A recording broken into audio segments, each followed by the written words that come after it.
watone aku sanggup kanthi tumemen lair lan batin, ora ketang mung numpak klapa loro iki aku ora kerem. Sepisan. Kaping pindho, welinge ora entuk mangan yen ora ana pangan sing tumiba utawa mara ning tutukku. Ngombe ya semono uga.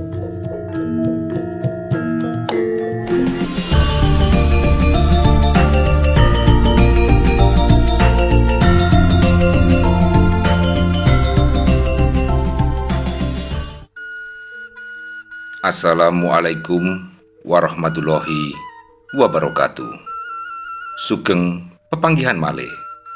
Mugi sedulur sedaya tansah pinaringan kasihatan lan keselamatan dening Gusti Kang Maha Kuwasa. Pada kesempatan kali ini, kami ingin mengajak Anda semua untuk mengetahui karomah apa yang Syekh Jangkung atau Saridin miliki. Namun, sebelum kami membahas lebih lanjut tentang hal ini, kami ingin menjelaskan apa itu karomah. Karomah sendiri dalam bahasa Arab artinya kemuliaan atau kehormatan. Hal ini adalah kejadian yang luar biasa, di luar akal dan kemampuan manusia biasa, yang terjadi pada diri seseorang yang berpangkat wali. Karomah Saridin atau Syekh Jangkung memang tak semasyhur cerita para wali yang menyebarkan agama Islam di tanah Jawa lainnya. Saridin adalah sosok penyebar Islam pinggiran yang lebih mengedepankan pada dakwah bilhal atau dakwah dengan perbuatan. Dakwah ini kemudian mudah diterima oleh masyarakat, khususnya masyarakat Pati, Jawa Tengah. Lalu, apa saja karomah yang dimiliki oleh Syekh Jangkung atau Simbah Saridin? Mari kita simak bersama. Karomah yang pertama yaitu menembus tembok penjara ketika beliau ditahan.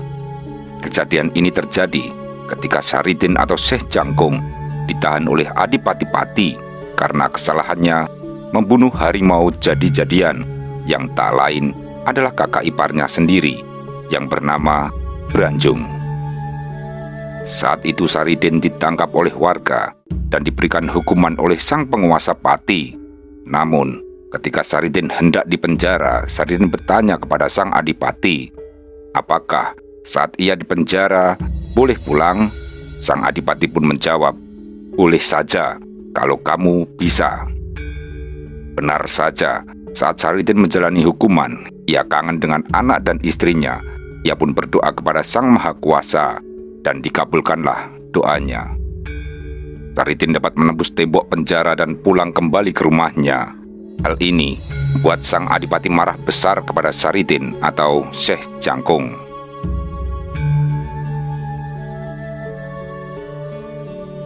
Karomah yang kedua, tak mati saat dihukum gantung.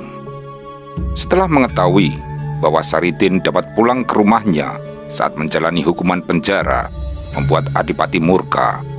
Maka sang adipati memerintahkan pasukan untuk membawa Saridin ke alun-alun Pati menerima hukuman gantung atau hukuman mati.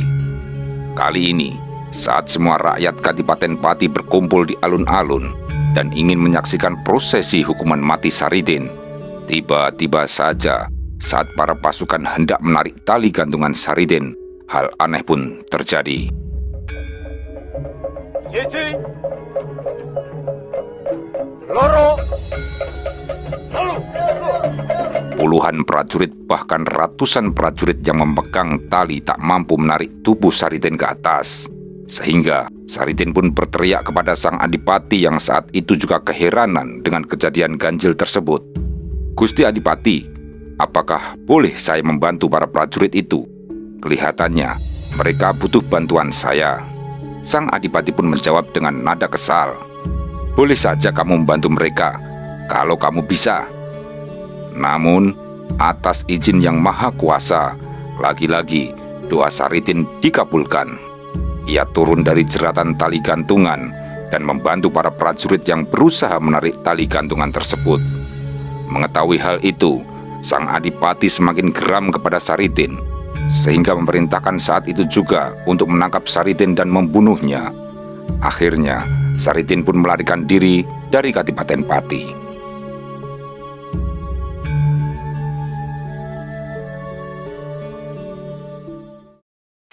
Karomah yang ketiga, mengisi bumbung legen dengan emas permata. Kejadian ini terjadi tak kala Saridin di tengah pelarian dari Kadipaten Pati. Ia sangat kelelahan dan beristirahat di suatu tempat di pinggir hutan. Bertemulah ia dengan seorang penjual legen, yang mana sang penjual legen seharian berjualan tak laku sama sekali. Saat pertemuannya dengan Saridin, sang penjual legen menawarkan minuman kepada Saridin. "Mas, kelihatannya lelah sekali. Apakah mau legen?" Saridin yang sangat kelelahan pun menganggukkan kepalanya. Maka diberikanlah segelas legen kepada Saridin. Setelah habis, sang penjual pun bertanya lagi kepada Saridin, "Apakah mau nambah?" Saridin menjawab, "Loh, boleh toh mas?" Sang penjual pun menjawab, "Ya boleh." Saridin pun habiskan semua legen yang ada di dalam bumbung. Hingga akhirnya, setelah semuanya habis, penjual pun minta uang kepada Saridin untuk pembayaran legen. Saridin pun membantah kalau ia tak membelinya karena ia tak punya uang. Sang penjual yang sebelumnya menawarkan, Saridin pikir itu semuanya gratis. Penjual legen pun marah-marah kepada Saridin, dan Saridin pun akhirnya pergi sambil berucap, "Nanti setelah sampai rumah, bukalah bumbungmu." Sang penjual pun mengira bahwa Saridin hanyalah orang gila. Dengan perasaan kecewa, penjual legen pun itu kembali ke rumahnya dan menceritakan hal tersebut kepada sang istri. Namun, sang istri tak percaya dan menganggap suaminya telah berselingkuh, dan uang hasil penjualan legen diberikan kepada istri simpanannya. Kemudian, sang penjual legen teringat dengan ucapan Saridin sebelumnya. Ia pergi untuk membuka bumbung legennya. Terkejut ia setengah mati setelah mendapati apa yang terdapat di bumbung tersebut. Ternyata emas permata. Sontak saja mereka berdua bersujud syukur atas sesuatu yang tidak mereka duga-duga sebelumnya. Karomah yang keempat, ambil air menggunakan keranjang. Setelah ia kabur dari Kadipaten Pati, Saridin belajar ilmu agama di Padepokan Sunan Kudus. Di sana, ia terkenal sebagai santri nyeleneh, sehingga ia tidak begitu disukai oleh santri-santri yang lainnya. Pada saat santri putra mendapatkan tugas mengisi bak wudhu, teman-teman santri Saridin pun tidak memberikan kesempatan Saridin untuk membantunya. Bahkan saat Saridin meminjam ember, salah satu santri berucap kalau pakai keranjang saja kan bisa, dan Saridin pun mengambil keranjang yang ada di dekat sumur tersebut. Para santri yang melihat hal itu mentertawainya. Namun Saridin dengan kesaktiannya membuktikan bahwa dengan keranjang pun ia dapat mengambil air dan mengisi bak wudhu hingga penuh. Semua santri yang sebelumnya mentertawakan berubah menjadi keheranan. Karomah yang kelima, di mana ada air, di situ pasti ada ikan. Nah, karomah yang satu ini sangat fenomenal sekali.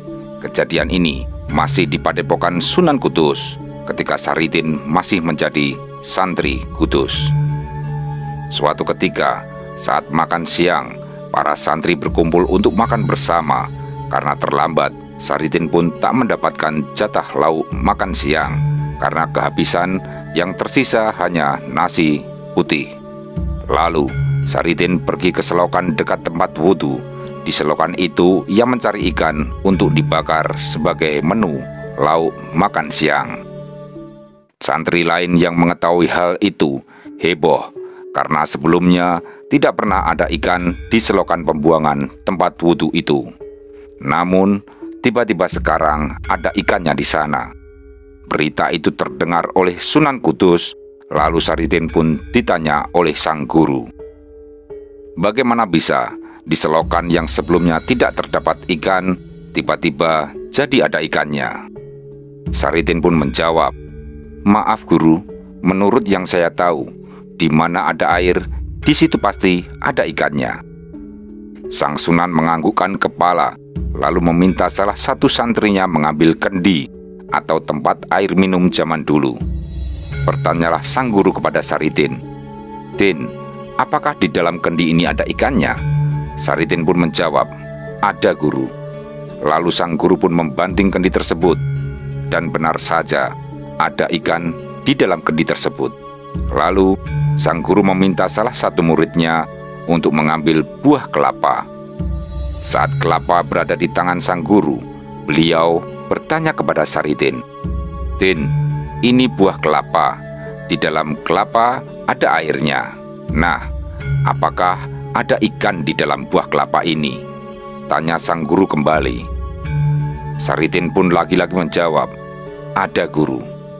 Lalu dibelahlah buah kelapa tersebut. Benar saja ada ikan di dalamnya.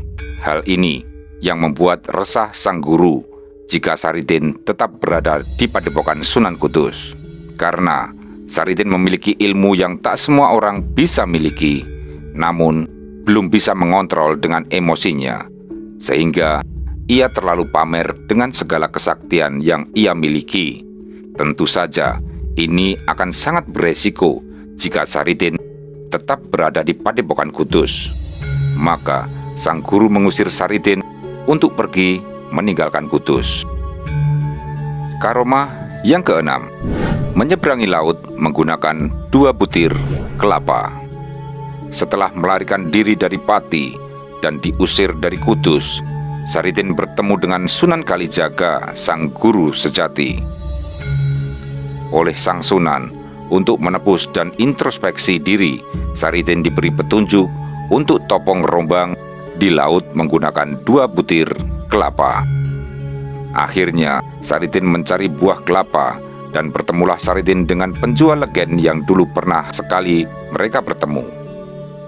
Dari penjual legen itu, Saridin minta 2 butir kelapa, dan bergegaslah Saridin menuju bibir pantai untuk melaksanakan perintah dari sang Sunan Kalijogo untuk topo ngerombang di tengah laut. Dan tidak boleh makan kalau tidak ada makanan yang masuk ke dalam mulutnya, dan tidak boleh minum kalau tidak ada air hujan yang turun. Dan akhirnya Saridin melaksanakan topong rombang di tengah laut dengan menggunakan 2 butir kelapa. Atas izin Allah yang Maha Kuasa, Saridin baik-baik saja. Karomah yang ketujuh, menyeberangi samudra menggunakan daun jati.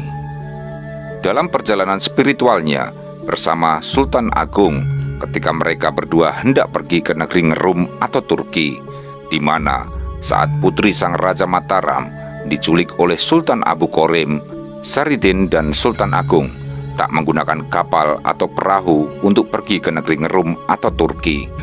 Namun mereka berdua hanya menggunakan alas daun jati untuk berdiri di atas air dan menyeberangi samudera yang luas dari Pulau Jawa hingga Ngerum.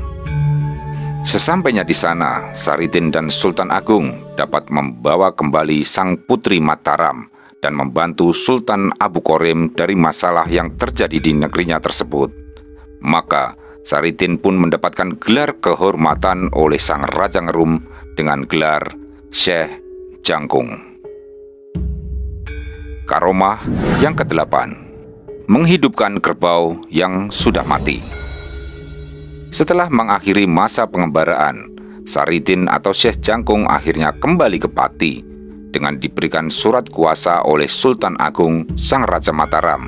Dalam surat tersebut berisi bahwa tidak ada yang boleh memberi hukuman kepada Saridin atau Syekh Jangkung selain sang Sultan sendiri, di mana Kadipaten Pati kala itu masih di bawah kekuasaan Mataram. Dan akhirnya Syekh Jangkung memilih jadi petani dan mengamalkan ilmu agamanya di bumi kelahirannya, yaitu Pati. Saat ia hendak memulai menggarap sawahnya, ia membutuhkan tenaga kerbau untuk membajak sawah. Namun ketika ia hendak mencari kerbau di tempat warga yang menjual kerbau, ia bertemu dengan seseorang yang setengahnya tidak percaya kalau Saridin benar-benar serius untuk membeli kerbau. Maka orang itu pun menunjukkan Saridin kepada pemilik kerbau yang kerbaunya baru saja mati. Maka Saridin pun mendatangi pemilik kerbau mati tersebut untuk membeli kerbau itu.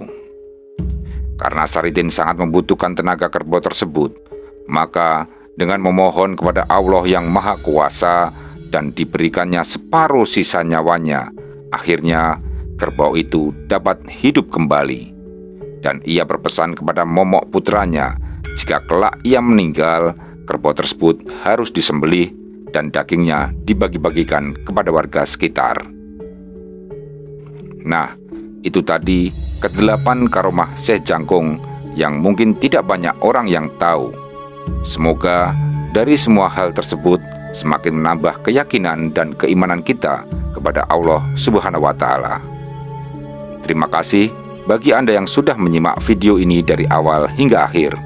Tidak lupa kami ingatkan juga untuk tekan tombol like jika Anda suka dengan cerita video ini, dan tekan tombol subscribe jika Anda tidak ingin ketinggalan cerita-cerita yang lainnya.